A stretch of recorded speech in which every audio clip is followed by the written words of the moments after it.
उत्तर प्रदेश आप सबके बहुत बहुत धन्यवाद बा।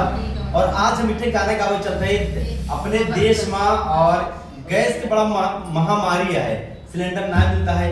और जो हमारा दीदी बहनी है जो बा और सिलेंडर पर खाना बनाते कितना परेशान है। अगर सिलेंडर पर खाना बनेंगे तो भाई चेहरा साफे रहे ना, चूल्हा पर खाना बने तो मुंह करिखा हो जाए।